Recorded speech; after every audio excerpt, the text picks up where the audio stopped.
Before the flood erased it from the face of the earth, there was a world that most modern minds cannot fully comprehend. Not simply older, not simply different, but governed by forces, creatures, and knowledge so far removed from the present age that even the most learned scholars hesitate before its shadows. The ancient records speak of it in fragments. Clay tablets buried under collapsed cities, marginalized passages and texts considered too unsettling to be canonical, whispers encoded in the mythologies of civilizations separated by oceans and centuries. At the center of all those fragments, towering over the ruins of that lost epoch, stand the Nephilim.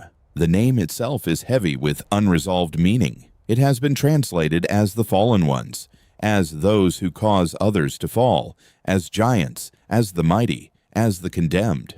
No single translation satisfies, no single image contains them. For millennia, the Nephilim have existed in the collective imagination as a symbol of catastrophic transgression, beings born of a union that should never have occurred, whose very existence constituted a wound in the natural order. They have been painted as monsters, worshipped as gods, condemned as demons, and romanticized as tragic figures lost to time. But most of what people believe about the Nephilim and the world they inhabited is wrong. Not slightly mistaken, not merely incomplete, fundamentally, structurally wrong in ways that strip the full horror and complexity from one of the darkest chapters in the ancient record. What follows is a descent into what the sources actually suggest, what the patterns actually point toward, and what the silence between the ancient lines may be trying to conceal. The first and most persistent belief is also the most seductive, that the Nephilim were simply giants,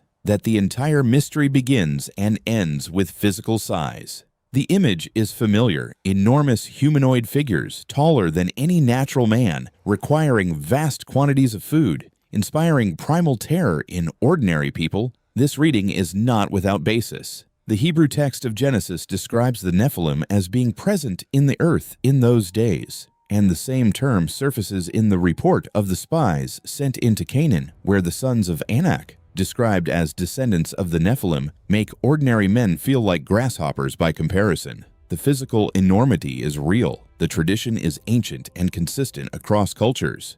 But to reduce the Nephilim to their stature is to mistake the shadow for the thing itself. The ancient sources are far more disturbing than a simple matter of height. The Book of Enoch describes the offspring of the Watchers, the fallen divine beings who fathered the Nephilim, not merely as oversized humans, but as beings whose inner constitution was fundamentally disordered. They consumed without satisfaction. They turned against animals when human food ran out. They turned against humans when animal food ran out. They turned against one another. The text describes something modern language might call an ontological hunger, a need that no material substance could ever fill, because the creatures themselves were composite beings whose spiritual component had no lawful anchor in the created order.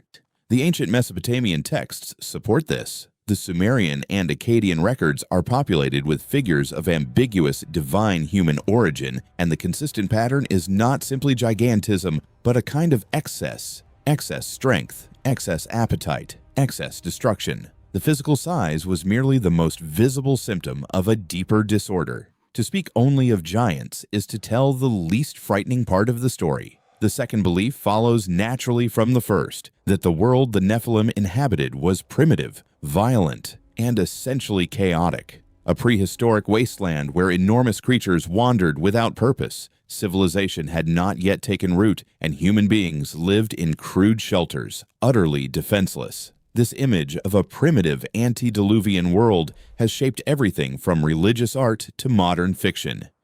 It is almost entirely false. The period described in the ancient record as preceding the flood was not a time of primitive emptiness.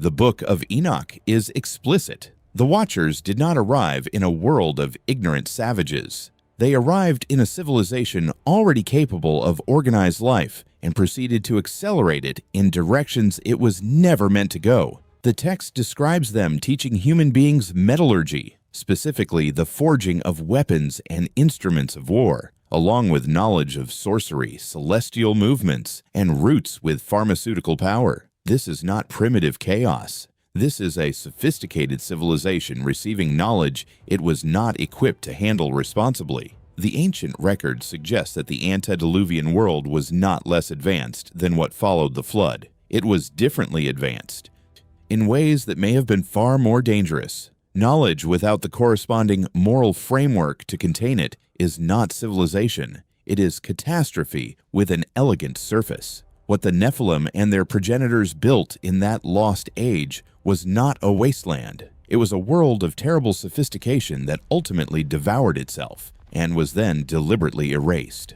The third belief is perhaps the most subtly pervasive, that the Nephilim were purely physical beings, powerful, enormous, brutal, but ultimately mortal in the ordinary sense, that they were born, lived, consumed, and died, and whatever made them dangerous perished with them when the flood came. This belief is deeply comforting. It places the Nephilim firmly in the past and allows the catastrophe to be understood as a problem that was solved.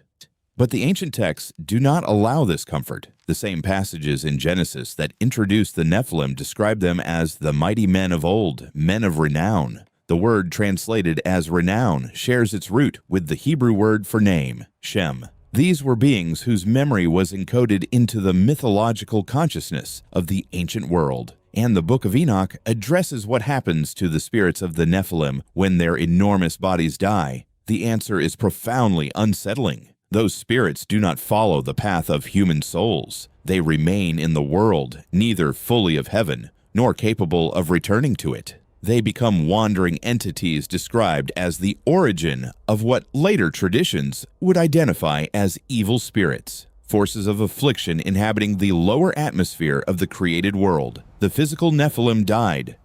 What animated them may not have. The ancient world did not grieve the flood merely as a natural catastrophe. It understood it as a war, a necessary act of cosmic surgery performed on a world so thoroughly contaminated that no partial remedy remained. The beings did not simply cease to exist. Their physical form was destroyed. What their physical form had housed may have dispersed, but dispersal is not annihilation. The fourth false belief is perhaps the most intellectually fashionable in modern times, that the entire Nephilim tradition is purely symbolic, a theological metaphor for moral corruption, a mythological device for explaining evil, a narrative framework with no connection to actual events. This view is held not only by secular scholars, but by many within religious traditions, who find it easier to absorb the Nephilim as allegory than to confront what a more literal reading would require. It is a deeply rational position. It is also, if the ancient sources are taken seriously, almost certainly wrong. The mythological convergence surrounding the antediluvian period is not the convergence of shared metaphors. It is the convergence of shared memory. The flood narrative appears across cultures so separated by geography and time that independent invention strains credibility past the breaking point. Mesopotamian accounts, indigenous traditions across the Americas, oral histories from Pacific Island cultures, the mythological substrata of ancient India, all carry the memory of a great inundation that reset the world. The specifics vary. The emotional and cosmological core does not. A world existed.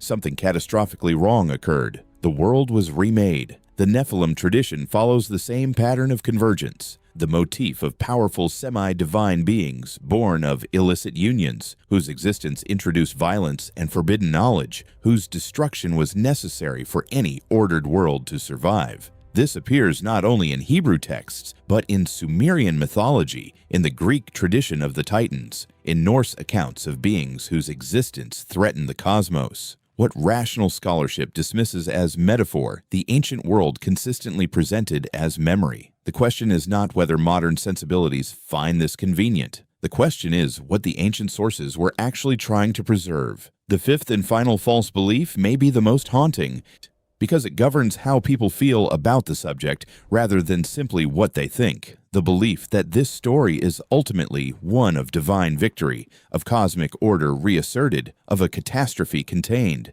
The flood came.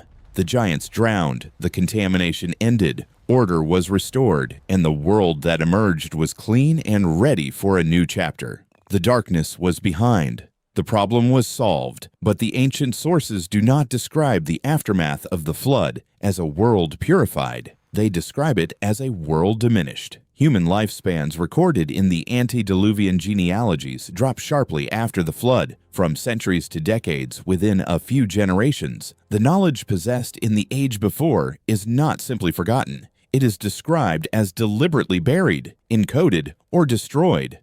The Book of Enoch does not end with the Watchers imprisoned and the threat neutralized. It ends with Enoch being shown the continuing architecture of a cosmic conflict, boundaries established, prison sealed, but the conflict unresolved. The rebel forces are contained, not defeated. The flood was not an ending. It was an intervention, necessary, catastrophic, and ultimately partial. This is the most unsettling truth in the ancient record. The world of the Nephilim did not end cleanly. The contamination was so deep, so woven into both the physical fabric and the spiritual architecture of the created order that a planetary catastrophe was required to interrupt it. And even that interruption was not complete.